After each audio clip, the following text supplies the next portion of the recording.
নমস্কার, আপনারা দেখছেন নিউজ নাও। আপনাদের সঙ্গে রয়েছে আমি সহেলি। সরাসরি চোখ রাখবো ৬টার সংবাদে। উত্তর পূর্বাঞ্চলের সেনা শিবিরে গ্রেনেড হামলা, ধৃত ২ দুষ্কৃতী। বৃহস্পতিবার সকালে আসামের তিনসুকিয়ায় সেনা ক্যাম্পের মূল প্রবেশদ্বারের সামনে গ্রেনেড ছুঁড়ে মোটরবাইক আরোহী ২ যুবক পালানোর চেষ্টা করলেও সেনাদের হাতে ধরা পড়ে যায় ওই ২ দুষ্কৃতী। তাদের পুলিশের হাতে তুলে দেওয়া হয়েছে। প্রাথমিকভাবে জানা যাচ্ছে, সেনা শিবিরের ভিতরে গ্রেনেডটি ছোঁড়ার চেষ্টা করেছিলেন অভিযুক্তরা, কিন্তু লক্ষ্যভ্রষ্ট হয়ে প্রবেশদ্বারের সামনে পড়েই ফেটে যায় গ্রেনেডটি। ঘটনায় কোনো হতাহতের খবর পাওয়া যায়নি। প্রসঙ্গত উল্লেখ্য, গত অক্টোবর মাসের ১ তারিখ থেকেই তিনসুকিয়া সহ আরো ৩টি জেলায় সশস্ত্র বাহিনীর বিশেষ ক্ষমতা আইন আফসার মেয়াদ বৃদ্ধি করেছে বিজেপি সরকার। এর ফলে জঙ্গি সংগঠন আলফার পরেশ বড়ুয়া গোষ্ঠী প্রতিবাদী হামলা চালাতে পারে বলে কিছুদিন আগেই আশঙ্কা প্রকাশ করা হয়েছিল একটি গোয়েন্দা রিপোর্টে। বৃহস্পতিবার সকালের ঘটনা বড় কোনো হামলার ইঙ্গিত দিচ্ছে কিনা সে বিষয়ে আশঙ্কা প্রকাশ করেছেন সেনা আধিকারিকরা। মণিপুরের চলচ্চিত্র দিয়েই সূচনা হলো ভারতীয় প্যানোরামা নন ফিচার ফিল্ম। গোয়ায় অনুষ্ঠিত হওয়া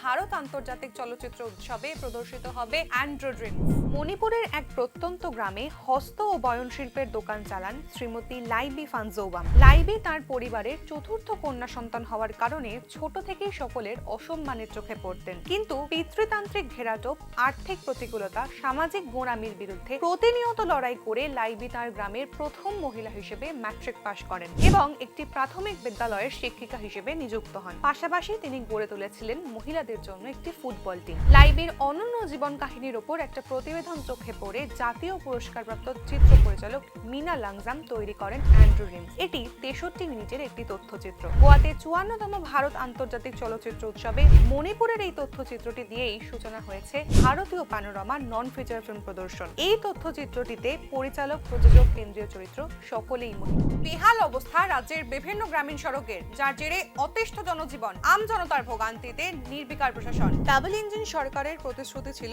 সবকা সাথ সবকা বিকাশ, অথচ একাধিক গ্রামে বেহাল হয়ে পড়ে আছে রাস্তা। বিশালগড় সমষ্টি উন্নয়ন ব্লকের অধীনে চন্দ্রনগর পঞ্চায়েতের ১ নম্বর ওয়ার্ডের প্রধান রাস্তার অবস্থা অত্যন্ত হতাশাজনক। রাস্তার একাধিক জায়গা ভাঙাচোরা হয়ে পড়ে আছে, মরণ ফাঁদে পরিণত হয়েছে বক্স কালভার্ট। দুর্ঘটনা ঘটছে প্রতিনিয়ত। বুধবার সকালে দুর্ঘটনার কবলে পড়ে বালি বোঝাই ২টি গাড়ি, প্রাণে বাঁচেন চালক।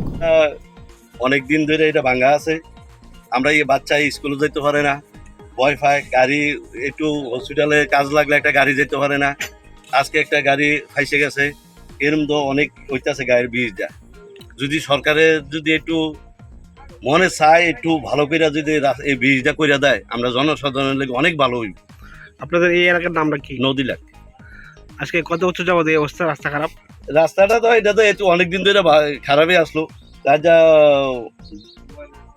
৪-৫ মাস হবে এটা ভেঙেছি। আপনারা কি চান? আমরা চাই সরকারের কাছে এটা যেমন রাস্তাটা ফুলটা যেমন ঠিক করে দেয়।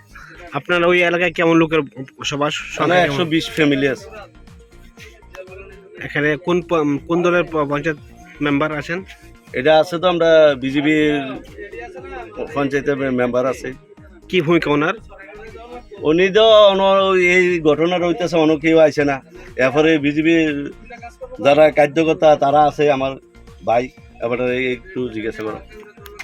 অপরদিকে সোনামুড়া মেলাঘর সড়কে রাঙামাটিয়া থেকে দুর্লভ নারায়ণ বাজারে যাওয়ার রাস্তার অবস্থাও একই রকম বিপজ্জনক। জমে রয়েছে জল কাদা, সমস্যায় পড়ছেন জনসাধারণ। কোনো গাড়ি সহজে আসতে চায় না, অথচ একাধিক গুরুত্বপূর্ণ জায়গায় যাওয়ার জন্য এই রাস্তাটির উপরেই নির্ভরশীল এলাকাবাসীরা। যদি আমি এখান থেকে ধরি, রাঙামাটিয়া হয়ে দুলুপনা, বরদোয়াল, শিবনগর, তক্সাপাড়া বা এদিক দিয়ে বিশ্রামগঞ্জ, আগরতলা যেতে হয় অনেক সময়। আর এখান দিয়ে আমরা যারা আছি দুলুপনা, বরদোয়াল, যারা কৃষক, দিনমজুর, ক্ষেত্রমজুর, ছাত্রছাত্রী যারা আছে, এখান থেকে Sonamura college, NCA school, English medium সব স্কুল এখান থেকে যেতে হয়। মানে শর্টকাট যে রাস্তা, হ্যাঁ, এই শর্টকাট রাস্তাটা এই এখান দিয়ে আমাদের মানে প্রতিদিন যারা আমাদের শিশু থেকে আমরা গর্ভবতী মহিলা যারা আছেন, প্রতিদিন এখানে হাসপাতাল দিয়ে মেলাঘরে এবং সোনামুড়া আমাদের শর্টকাট রাস্তা, এখান দিয়ে আমাদের যেতে হয়। যাওয়ার জন্য খুবই অসুবিধা। এখন যখন ও টোলাকে আপনি কোনো গাড়িকে ফোন করবেন, তখন তারা সঙ্গে সঙ্গে না করে দেয়, এই রাস্তা দিয়ে যেতে পারবে না। কারণ এখান থেকে গাড়ি যেতে হলে মেনটেন্যান্স করতে তার অনেক টাকা খরচ হয়। ঠিকভাবে কাজ করতে হলে আমাদের আন্দোলন করার দরকার নেই। সরকার কাজ করছে না দেখে তো আমার আন্দোলন করতে হচ্ছে। তারা ব্যর্থ। তারা ভাষণ দিচ্ছে সবকা সাথ সবকা বিচার। কোথায় দেখেন সবকা সাথ সবকা বিচার কোথায় হচ্ছে? হসপিটালে ডাক্তার নেই, রুগীরা সেখানে সঠিক চিকিৎসা পাচ্ছে না। রাস্তার এই দেখেন এই টিচার, আমাদের শিক্ষক, এখন বিলুনিয়া থেকে আছেন এই কতটুকু হাঁটতে আমাকে প্রায় সময় ফোন করে বলে দাদা ভাই এখানে যেতে পারছি না, কি অবস্থা। একই হাল বিলোনিয়া মহকুমার ভারতচন্দ্রনগর ব্লকের অন্তর্গত নেতাজি সুভাষ গ্রাম পঞ্চায়েতের উত্তরপাড়ার রাস্তার 2015 সালে তৈরি হওয়া ইটের রাস্তার কোনো উন্নতি তো হয়নি, বরং দিন দিন বেহাল হয়ে পড়ছে। বর্তমানে একাধিক জায়গায় ভেঙে গেছে, রাস্তা চলাচলে অসুবিধা হচ্ছে গ্রামবাসীদের। প্রশাসনে জানালেও আশ্বাস ছাড়া মেলেনি আর কিছুই। নেতাজি সুভাষনগর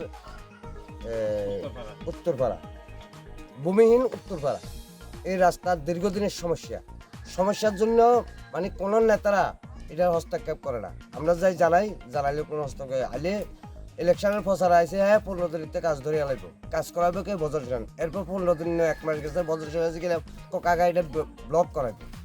ঠিক আছে, ব্লক করাইলে তো ভালো কথা। এখন এই পর্যন্ত এইভাবে চলছে, এটার কোনো মানে ভাঙতে আছে রাস্তা ভাঙে প্রায় এই রাস্তায় দীর্ঘদিন পর্যন্ত সমস্যা করতে আছে। এমনকি বাচ্চারা স্কুলে যেতে পারে না, কোনো কারণবশত বাড়িঘরে কোনো দুর্ঘটনা ঘটলে একটা রুগী যে হসপিটালে নেবো বা কোনো ঠাকুর বাসা কোনো কারণে যদি আগুনে কোনো পজিশন হয়, একটা ছোট বাইক আইতে কষ্ট হয় রাস্তার যে পজিশন। আমরা অতিষ্ঠ জনগণ প্রশাসনে বারংবার জানিয়েছেন অসুবিধার কথা, কোথাও মিলেছে আশ্বাস, কোথাও আবার দায় ঠেলেছেন আধিকারিকরা, কোথাও বিধায়ক বলেছেন এই ছোট বিষয়ে তার কাছে কেন যাওয়া হয়েছে। সাধারণ মানুষের এই ভোগান্তির দায় যদি সরকার না নেয় তবে কে নেবে, কবে হবে সমস্যার সমাধান, প্রশ্ন তুলছেন বিক্ষুব্ধ জনতা। নেশাবিরোধী অভিযানে গিয়ে 2 লক্ষ টাকা হাতিয়ে নেওয়ার অভিযোগ উঠল এক বিএসএফ অফিসারের বিরুদ্ধে। তল্লাশির নামে রাষ্ট্রীয় সন্ত্রাস চালানোর পাশাপাশি শ্লীলতাহানির অভিযোগ উঠে এসেছে।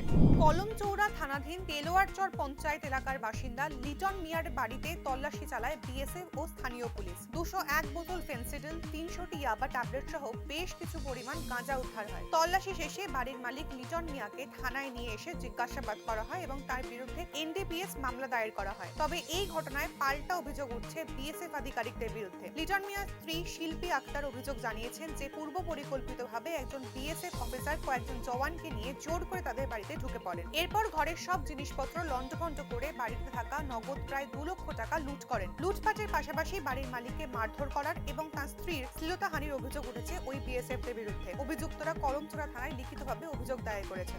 পুলিশ চাইছে একটা পুলিশও টিয়া ধরছে না, কই না দিতে টিয়া নিতাম না। আর এই সারা টিয়াটা ফাইয়া লগে লগে পকেট লই লইছে। আমি হাতেতে আনছি, আইনে সেটা একটা ব্যাগ রাখছি, ব্যাগ রাখে মাটি ধরে কইছি ভাই আমার জিয়ার লাগি আপনি আমার ভাই, আজ যদি আমার বই নিতেন আপনি নিতেন বলেন টিয়াটা দেন।